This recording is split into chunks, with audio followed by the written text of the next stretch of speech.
देवियों और सज्जनों, जगदीश सोशल मीडिया नेटवर्क में आप सभी का दिल से स्वागत। प्रतिदिन के अनुसार प्रस्तुत करते हैं स्वामी वासुदेवानंद जी सरस्वती इनके अमृतमय वाणी द्वारा विष्णु सहस्त्र नाम प्रवचन। प्रथम नमन आपको। जय गुरुदेव। श्री विष्णु सहस्त्रनाम ज्ञान यज्ञ प्रवचन क्रमांक 239, श्लोक क्रमांक 37 और नाम क्रमांक 223। ओम त्र्यंबकं यजामहे सुगंधिं पुष्टिवर्धनम् उर्वारुकमिव बन्धनान् मृत्योर्मुक्षीयमामृतात्। समस्त जन कल्याण निरतं करुणामयं नमामि चिन्मयं देवं सद्गुरुं ब्रह्मविद्वरम्। सदाशिवसमारम्भान् शङ्कराचार्यमध्यमाम् अस्मदाचार्यपर्यन्तं वन्दे गुरुपरम्पराम्। शान्ताकारं भुजगशयनं पद्मनाभं सुरेशं विश्वाधारं गगनसदृशं मेघवर्णं शुभांगम् लक्ष्मीकान्तं कमलनयनं योगिभिर्ध्यानगम्यं वन्दे विष्णुं भवभयहरं सर्वलोकैकनाथम्। अग्रनिर्ग्रामणिः श्रीमान् न्यायो नेता समीरणः सहस्रमूर्धा विश्वात्मा सहस्राक्षः सहस्रपात्। ओम समीरणाय नमः। ओम तत्सत्। मनुष्य भगवान के नेतृत्व को स्वीकार करे या न करे, लेकिन इस शरीर का प्रत्येक श्वास उसकी ही आज्ञा से चल रहा है। यह भीष्माचार्य जी महाराज समीरण नाम से कहते हैं। समीरण का अर्थ होता है श्वास रूप से प्राणियों से चेष्टा करने वाले। भाष्यकार लिखते हैं, श्वसन रूपेण भूतानि चेष्टयति इति समीरणः। श्वास रूप से प्राणियों से चेष्टा कराते हैं ना, इसलिए उन्हें समीरण कहते हैं। यह हमारा शरीर स्वचालित यंत्र है। इसे कैसे चलाना, कब तक चलाना, इसकी आयु कितनी है, कितने श्वास लेने तक यह जीवंत रहेगा, इत्यादि यह बातें पहले से ही निश्चित हो गई हैं। इस अपने शरीर के संचालक हम नहीं हैं, इतना मात्र निश्चित है। इसमें जो कुछ भी घटना घटित हो रही है, जैसे श्वास लेना, खून बहना, सप्त धातुओं की सतत निर्मित होते रहना, अन्न पाचन आदि क्रियाएं इत्यादि इत्यादि बहुत कुछ हो रहा है इस हमारे शरीर में, लेकिन इसके कर्ता हम है ही नहीं। यह सब भगवान के माया रूपी यंत्र से चल रहा है। भगवान ने स्वयं कहा है, भाई ईश्वर सर्वभूतानां हृदयेषर्जुन तिष्ठति भ्रामयन् सर्वभूतानि यंत्रारूढ़ानि मायया। गीता के 18वें श्लोक में भगवान ने ऐसा कहा। अंतर्यामी परमेश्वर सब भूतों के हृदय में स्थित रहकर अपनी माया से सब भूतों को उनके कर्म के अनुसार शरीर रूपी यंत्रों पर आरूढ़ होकर घुमाता है। यह देह यंत्रवत चल रहा है और भगवान की इस माया को समझना बड़ा ही कठिन है। यह माया क्या है, इसका वर्णन शास्त्रों में आया है। अव्यक्त नाम्नी परमेश शक्ति अनाद्य विद्या त्रिगुणात्मिका पराम कार्यानुमेया सुधियैव माया यया जगत् सर्वमिदं प्रसूयते।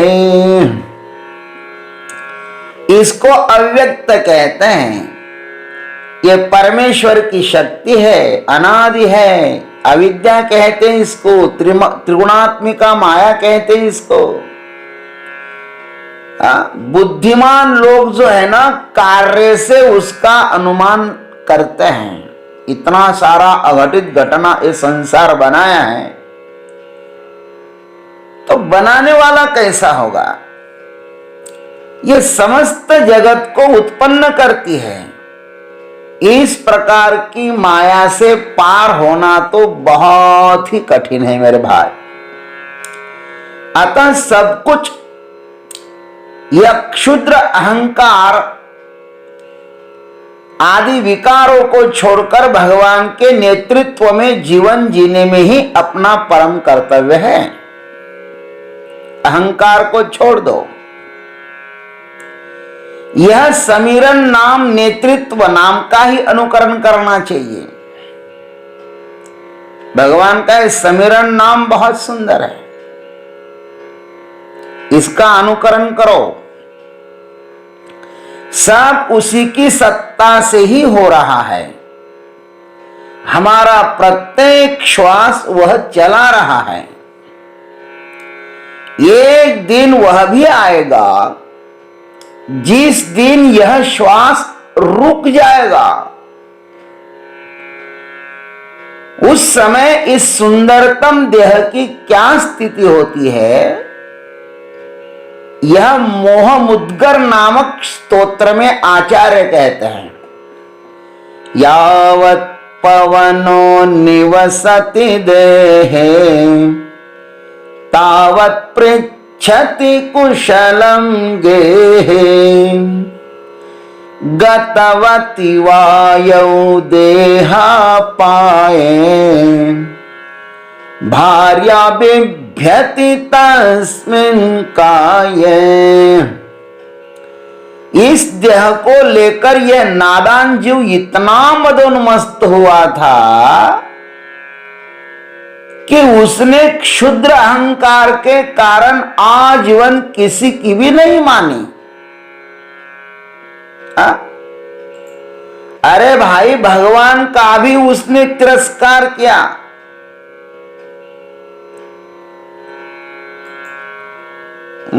अंत में यह पापी अंधकार रूप लोक में अनाथ की तरह चला जाता है। जब तक अपने देह में ये प्राण निवास करता है ना महाराज, तब तक ही लोग घर में अपना कुशल पूछते हैं। एक बार देह में से प्राण निकल जाए ना, तो अपनी पत्नी भी उस शरीर से डरती है महाराज।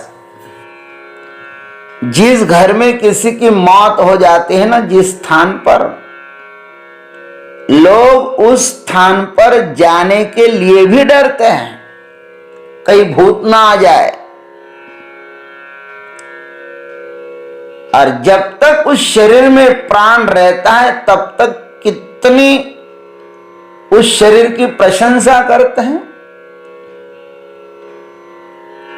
मोह के कारण लोग भगवान को भी भूल जाते हैं।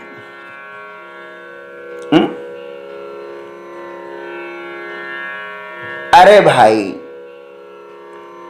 परमात्मा के नेतृत्व में जीने का सुंदर अवसर भगवान ने हमें दिया था, लेकिन क्षुद्र अहंकार के कारण हमने उसको वैसे ही गंवा दिया।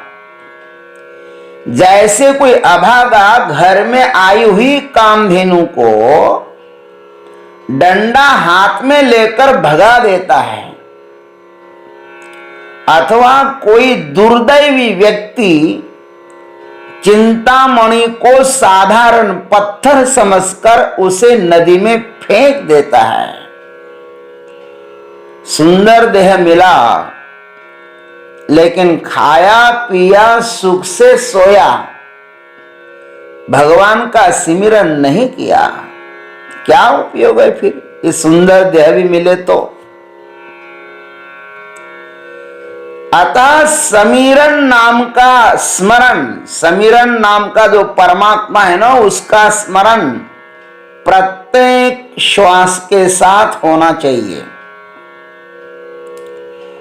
श्वासों की माला है सुमेरु में राधे श्याम, सुमेरु में महाकाल। अपने श्वास को ही माला बना दो और उसे महाकाल पर सतत चढ़ाना चाहिए। उस श्वास की माला को ओम त्र्यंबकम यजामहे सुगंधिम पुष्टिवर्धनम उर्वारुकमिव बंधनान मृत्योर्मुक्षीयमामृता, इस मंत्र की माला बना दो और भगवान के श्री चरणों पर सदैव उसको चढ़ाया करो।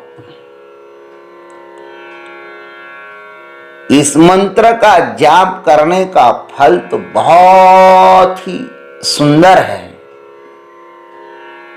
भोले बाबा के दरबार में जो आता है ना, वह कभी भी उनकी झोली खाली नहीं लौटती। वे उन्हें कुछ ना कुछ दे ही देते हैं। चपटी बभूत में खजाना है कुबेर का, हे गंगाधार मुक्ति द्वार ओंकार तू, आयो शरण प्रभु तार तार तू। इस प्रकार भगवान भोलेनाथ बहुत कृपालु है, बहुत दयालु है। श्वास रूपी बिल्व पत्रों से महाकाल की सतत अर्चना होनी चाहिए, सतत पूजा करो। इससे जैसा परम पुण्य इस संसार में अन्य कोई है ही नहीं। ओम तत्सत। जय गुरुदेव, जय जगदीश्वर, जय जय महाकाल। अभी आप सुन रहे थे स्वामी वासुदेवानंद जी सरस्वती इनके अमृतमय वाणी द्वारा विष्णु सहस्त्र नाम ज्ञान यज्ञ प्रवचन का अगला भाग लेकर कल सुबह फिर उपस्थित होंगे। हरिओम।